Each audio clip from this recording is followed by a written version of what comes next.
Hello everyone, आप लोग का बहुत बहुत स्वागत है स्टडी पॉइंट यूट्यूब चैनल पर। I welcome you all to study point. और इस पर्टिकुलर वीडियो सेशन में हम लोग डिस्कस करने वाले हैं हिंदी के एक बहुत ही इम्पॉर्टेंट टॉपिक जिसका नाम है अलंकार।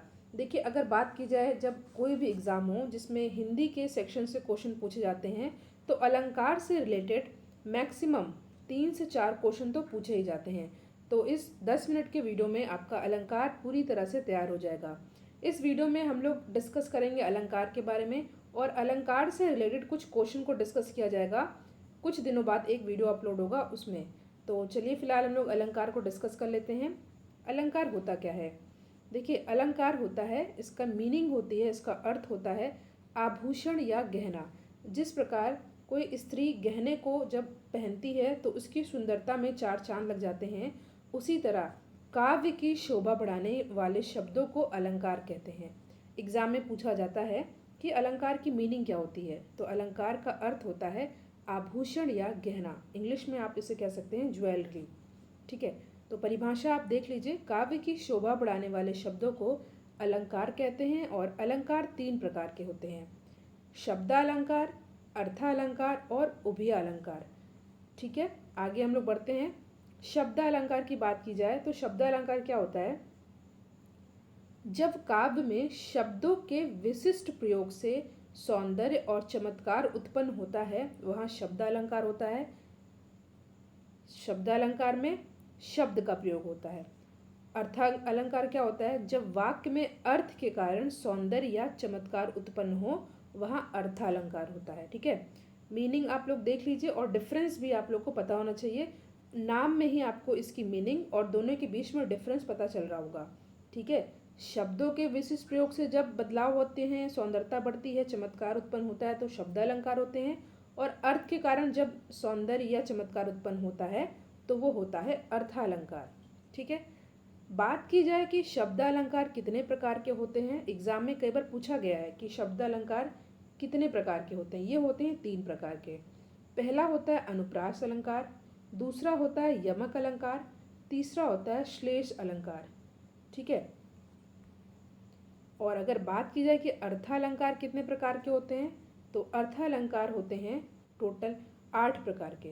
पहला है उपमा अलंकार, दूसरा है रूपक अलंकार, तीसरा है अतिशयोक्ति अलंकार, चौथा है उत्प्रेक्षा अलंकार, पांचवा है पुनरुक्ति अलंकार, छठा है मानवीकरण अलंकार, सातवां है अनियोक्ति अलंकार और आठवां है संदेह अलंकार। ठीक है, आपको ये याद होना चाहिए कि अर्थालंकार होते हैं 8 प्रकार के, शब्दालंकार होते हैं 3 प्रकार के। एग्जाम में ये क्वेश्चन कई बार पूछा भी गया है। देखिए, अब बात की जाती है अनुप्रास अलंकार होता क्या है। अभी हम लोग ने केवल नाम को देखा था, अब इसकी मीनिंग को हम लोग देखेंगे और एग्जाम्पल के साथ हम लोग उसको पढ़ेंगे। ठीक है, तो है अनुप्रास अलंकार। जब एक ही वर्ण या अक्षर बार बार आए तो वहां अनुप्रास अलंकार होता है। ठीक है, अनु मतलब रिपीटिशन हो रहा है, रिपीटिशन हो रहा है, बार बार आ रहा है, बट क्या शब्द नहीं, वर्ण या अक्षर। ठीक है, जैसे तरणि तनुजा तट तमाल तरुवर बहु छाए। जैसा कि आप इस काव्य में देख रहे हैं, यहाँ ता वर्ण की जो आवृत्ति है, रिपीटिशन है, वो बार बार हो रही है। तो इस प्रकार जो भी काव्य होगा जिसमें वर्ण या अक्षर बार बार आए तो वो हो जाता है अनुप्रास अलंकार। ठीक है, नेक्स्ट हम लोग देखते हैं क्या होता है यमक अलंकार। तो यमक अलंकार क्या होता है? जब एक ही शब्द को 2 या 2 से अधिक बार प्रयोग हुआ हो लेकिन प्रत्येक बार अर्थ अलग हो तो वहाँ पे यमक अलंकार होता है। ठीक है, समझिएगा ध्यान से। यहाँ पे शब्द जो है एक या एक से अधिक बार, 2 या 2 से अधिक बार यहाँ पे शब्दों का प्रयोग हुआ है और जितनी बार शब्दों का प्रयोग होगा उतनी बार उस शब्द की मीनिंग अलग होगी। ठीक है, एग्जाम्पल देख लें, उदाहरण, कनक कनक ते 100 गुनी मादकता अधिकाए या खाए बौराए जग वा पाए बौराए। मतलब जैसा कि आप देख रहे हैं यहाँ पे कनक शब्द की 2 बार प्रयोग हुआ है, बट दोनों बार यहाँ पे मीनिंग अलग है, अर्थ अलग है। यहाँ पर कनक शब्द का प्रयोग 2 बार हुआ है। पहले कनक का अर्थ होता है धतूरा, ठीक है, या अनाज, और दूसरे कनक का अर्थ होता है सोना। ठीक है, तो ये क्या है, यमक अलंकार। अनुप्रास अलंकार में अक्षर की रिपीटेशन हो रही थी और यहाँ पर शब्दों का रिपीटेशन हो रहा है और शब्दों की मीनिंग भी अलग अलग है। श्लेष अलंकार हम लोग देखते हैं क्या होता है। जब कोई शब्द एक ही बार प्रयोग हो लेकिन उसके एक से ज़्यादा अर्थ हो तो वहाँ श्लेष अलंकार होता है। ठीक है, यमक अलंकार का ये उल्टा है, वहाँ पे शब्द दो या दो से अधिक बार प्रयोग हो रहे थे और मीनिंग उसकी अलग अलग थी। बट यहाँ पर क्या है, शब्द एक ही बार प्रयोग हो रहे हैं बट उसकी अर्थ या मीनिंग वो अलग है, तो ये हो जाता है श्लेष अलंकार। एग्जाम्पल हम लोग देखते हैं। चरण धरत चिंता करत, चितवन चारू ओर, सुबिरन को खोजत फिरे, कवि व्यभिचारी चोर। यहाँ पे आप लोग ध्यान से देखिएगा, यहाँ सुबिरन शब्द का प्रयोग एक ही बार हुआ है लेकिन उसके अर्थ एक से अधिक हैं। कवि के लिए सुबिरन शब्द का अर्थ है सुंदर अक्षर, व्यभिचारी के लिए सुबिरन शब्द का अर्थ है सुंदर स्त्री और चोर के लिए सुबिरन शब्द का अर्थ है सोना। तो यहाँ पर क्या है, श्लेष अलंकार। एक ही शब्द का प्रयोग एक बार होगा, उस शब्द का प्रयोग एक बार होगा बट उसके अर्थ होंगे अलग अलग।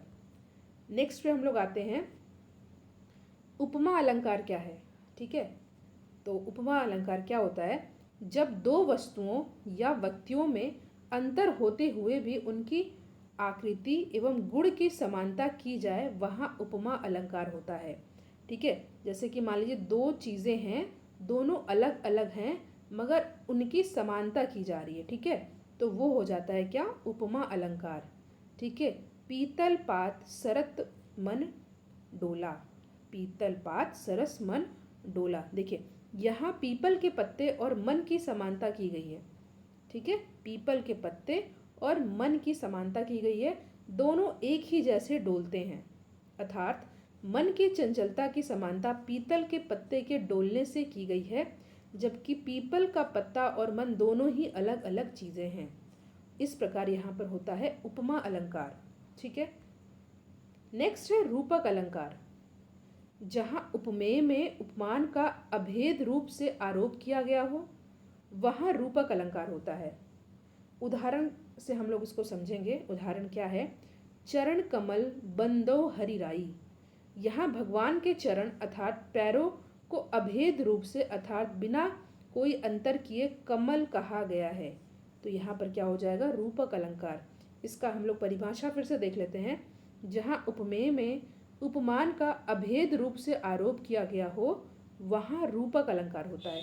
और ये जो आप ये उदाहरण देख रहे हैं ना काव्य का, चरण कमल बंदो हरिराई, ये कई बार एग्जाम में पूछा गया है। आपको ये पंक्ति दे दी जाएगी और आपसे पूछा जाएगा कि इसमें कौन सा अलंकार प्रयोग किया गया है। तो यहाँ पर प्रयोग किया गया है रूपक अलंकार।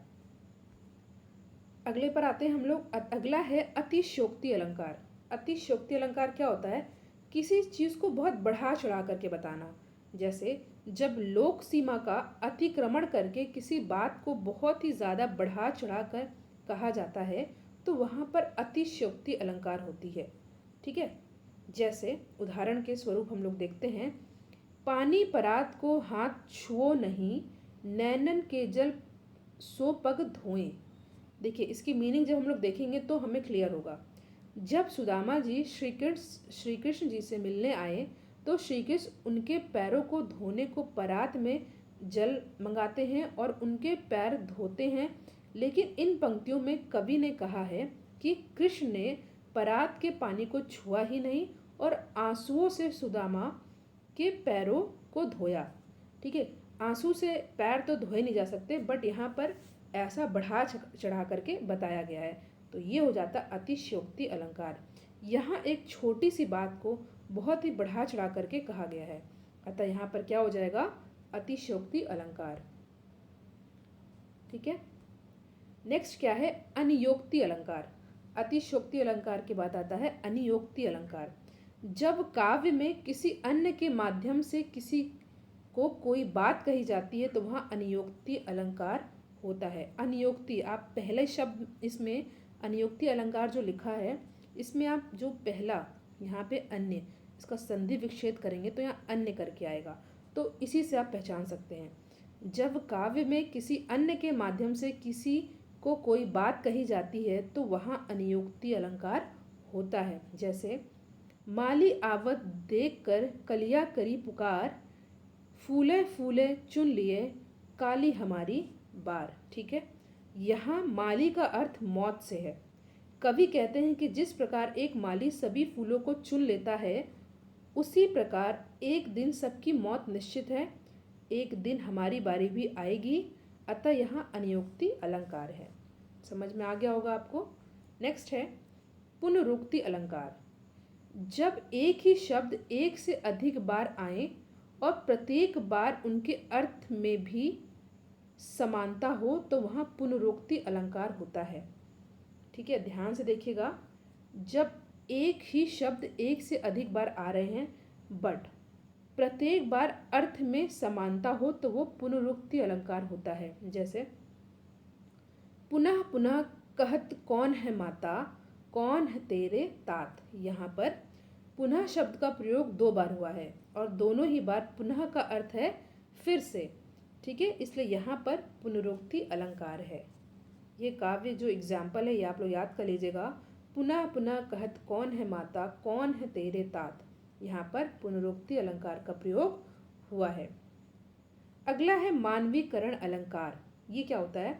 जहाँ बेजान वस्तुओं का चित्रण जीवधारी की तरह हो वहाँ मानवीकरण अलंकार होता है। ध्यान से पढ़िएगा डेफिनेशन को आप लोग।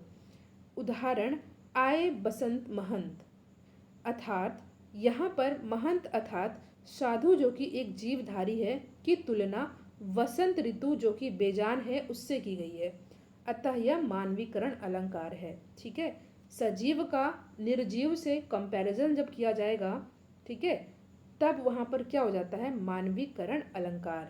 ठीक है, यहाँ पर साधु जो है एक जीवधारी हैं और वसंत जो कि एक बेजान है उनसे इसके कंपैरिजन किया गया है।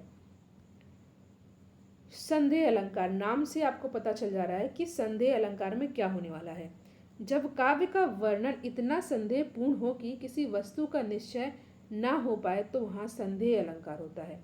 ठीक है, डाउट होता है। एग्जाम्पल, साड़ी बीच नारी है कि नारी बीच साड़ी है, कि साड़ी ही की नारी है या नारी की ही साड़ी है। ठीक है, दिख रहा हो कि संदेह कितना है यहाँ पर। यहाँ साड़ी और नारी में इतना संदेह उत्पन्न हो गया है कि नारी और साड़ी का वर्णन करना बहुत ही कठिन हो गया है, इसलिए यहाँ पर क्या है? संदेह अलंकार। हमने अलंकार, उसके बारे में, उसके भेद के बारे में और भेद के भेदों के बारे में यहाँ पे पूरी जानकारी हमने ली है। ठीक है, तो वीडियो को आप लोग लाइक ज़रूर करिएगा और इसको ज़्यादा से ज़्यादा आप लोग शेयर कर दें अपने फ्रेंड सर्कल में जो गवर्नमेंट एग्जाम की तैयारी कर रहे हैं जिसमें हिंदी के सेक्शन से क्वेश्चन पूछे जाते हैं। देखिए, अभी हम लोगों ने अलंकार को पढ़ा है, इससे रिलेटेड कुछ बहुत ही इंपॉर्टेंट क्वेश्चन को डिस्कस किया जाएगा जल्द ही। Thank you so much for watching. Thank you.